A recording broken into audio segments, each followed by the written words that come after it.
Welcome to Poorna tasty kitchen. புதுசாக பார்க்குறவங்க subscribe பண்ணாதவங்க சப்ஸ்கிரைப் பண்ணிவிடுங்க. வீடியோக்குள்ளே போகலாம். இன்றைக்கி நம்ம பார்க்க போகிற ரெசிபி ஒரு புட்டு ரெசிபி. புட்டுனாலே நமக்கு நிறைய ஆரோக்கியம் நிறைந்தது.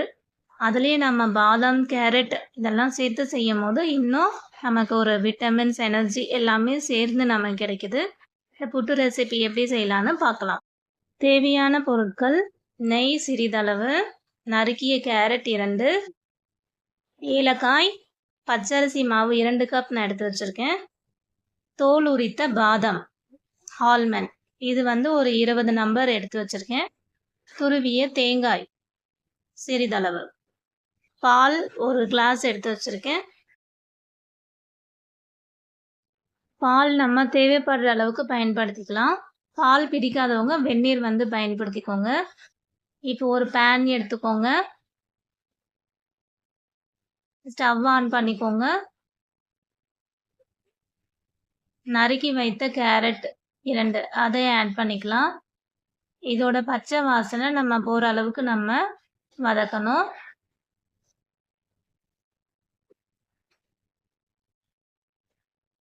இரண்டு ஏலக்காய் அதையும் நம்ம இதில் ஆட் பண்ணிக்கலாம்.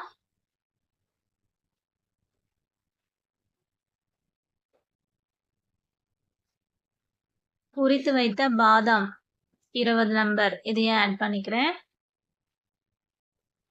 துருவி வைத்த தேங்காய் இதில் பாதி அளவு மட்டும் ஆட் பண்ணிக்கோங்க. இதை நம்ம ஒரு 5 நிமிடம் வதக்கலாம்.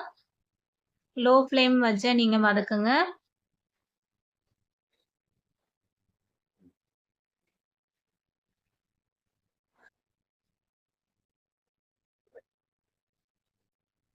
இப்போ நம்ம ஸ்டவ்வை ஆஃப் பண்ணிட்டு இதை நம்ம ஒரு பிளேட்டுக்கு மாற்றி நம்ம ஆற விடலாம். ஆற வைத்த இந்த கலவையை நம்ம மிக்ஸி ஜாரில் போட்டு அரைத்து விழுதாக எடுத்துகிட்டு வரலாம். ஒரு பவுல் எடுத்துக்கோங்க. நான் 2 கப் பச்சரிசி மாவு ஆட் பண்ணிக்கிறேன்.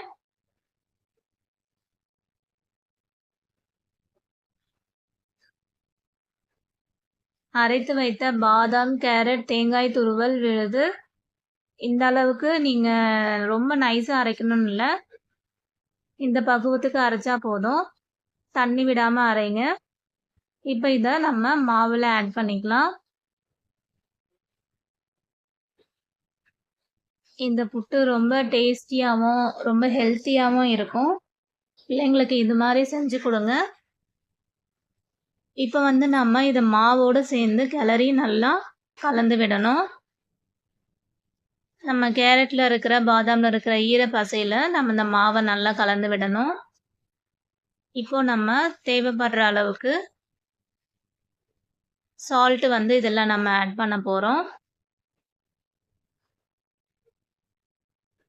இது நல்லா கலந்து விடுங்க. இப்போ நம்ம எடுத்து வச்சிருக்கிற பால் நம்ம கொதிக்க வச்சு இதை ஆற வச்சு எடுத்து வச்சுருக்கேன். இந்த பாலை நம்ம சிறிது சிறிதாக நம்ம இதில் நல்லா கலந்து நல்லா கலரி விடணும். இப்போ இந்த அளவுக்கு நல்லா கட்டி இல்லாமல் அதை நல்லா உடச்சி நல்லா மிக்ஸ் பண்ணுங்க மாவோட. கேரட் பாதாமுடைய அளவு நீங்கள் அதிகமாகவும் யூஸ் பண்ணிக்கலாம். இன்னும் டேஸ்ட் உங்களுக்கு நல்லாவே கிடைக்கும். இந்த மாதிரி நீங்கள் உதுத்து விடுங்க மாவை.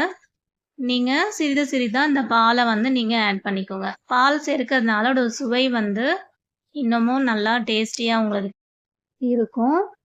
இது மாதிரி நீங்கள் உதுத்து நீங்கள் மாவை கிளறி விடுங்க. பால் நீங்கள் சிறிது சிறிதாக தான் நீங்கள் ஆட் பண்ணணும். நீங்கள் மொத்தமாக ஆட் பண்ணிட்டீங்கன்னா அது தண்ணியாக போயிடும். அப்புறம் நீங்கள் புட்டு உங்களுக்கு சரியான அளவில் உங்களுக்கு பக்குவத்தில் வராது.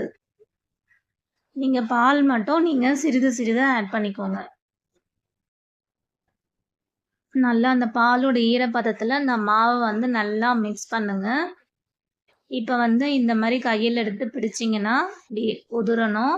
இதுதான் புட்டோட பக்குவம்.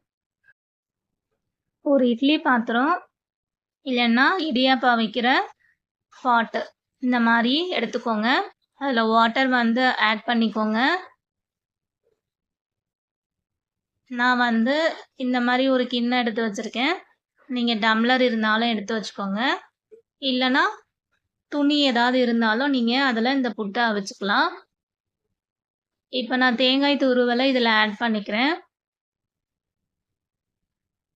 நான் கலந்து வச்சிருக்கிற மாவு, புட்டு மாவை இதில் ஃபில் பண்ணிக்கிறேன்.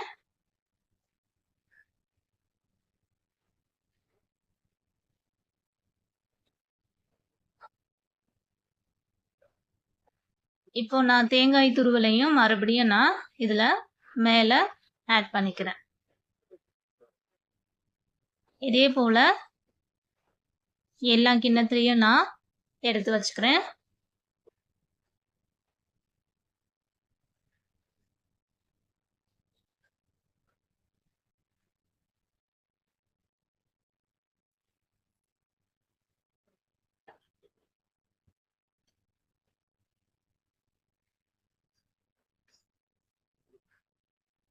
அதே போல் தேங்காய் துருவல் ஆட் பண்ணிக்கோங்க. மாவு கலவை இந்த மாதிரி ஃபில் பண்ணிக்கணும்.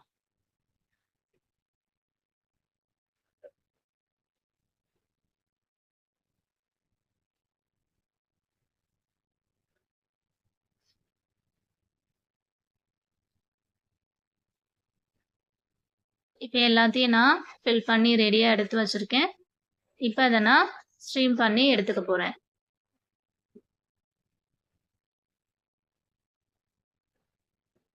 தண்ணி நல்லா கொதிச்சிருக்கு. இப்போ அதை நான் புட்டு கலவையை நான் இதில் எடுத்து ஸ்ட்ரீம் பண்ணிக்கலாம். மூடி போட்டு நல்லா ஒரு 15 நிமிடங்கள் வேக விடலாம். புட்டு வந்து நல்லாவே வெந்து வந்திருக்கு. நல்லா அந்த தேங்காய் ஃப்ளேவர், கேரட், பாதாம் இந்த ஃப்ளேவர்லாம் அந்த மாவோடு கலந்து ஹெல்த்தி அண்ட் டேஸ்டியான புட்டு வந்து நமக்கு ரெடி ஆயிடுச்சு. இதை வந்து நம்ம ஒரு 10 நிமிடங்கள் வந்து ஆற விடுங்க. ஆற விட்டுட்டு நம்ம இதை சர்விங் பவுலுக்கு நம்ம மாற்றிக்கலாம். நல்லா புட்டு ஆறிடுச்சு. இப்போ அதை நம்ம சர்வ் பண்ணலாம். இந்த மாதிரி ஒரு பிளேட்டில் இந்த புட்டை வந்து நான் மாற்றிக்கிறேன். அதே போல் எல்லாத்தையும் நான் எடுத்து வச்சிடுறேன். நமக்கு ஒரு சத்தான ஆரோக்கியமான புட்டு ரெடி ஆயிடுச்சு. நீங்களும் செஞ்சு பாருங்கள். ஒரு ஹெல்த்தியான ரெசிபி. இந்த ரெசிபியை நம்ம நாட்டு சர்க்கரை இதோடு சேர்த்து சாப்பிடும்போது சுவை அதிகமாக நல்லா இருக்கும். குழந்தைங்களும் விரும்பி சாப்பிடுவாங்க. ரெசிபியை ட்ரை பண்ணுங்கள். சப்ஸ்கிரைப் பண்ண மறந்துடாதீங்க. அப்போ தான் நான் போடுற வீடியோஸ்லாம் உங்களுக்கு நோட்டிஃபிகேஷனுக்கு வரும். தேங்க்யூ ஃபார் வாட்சிங்.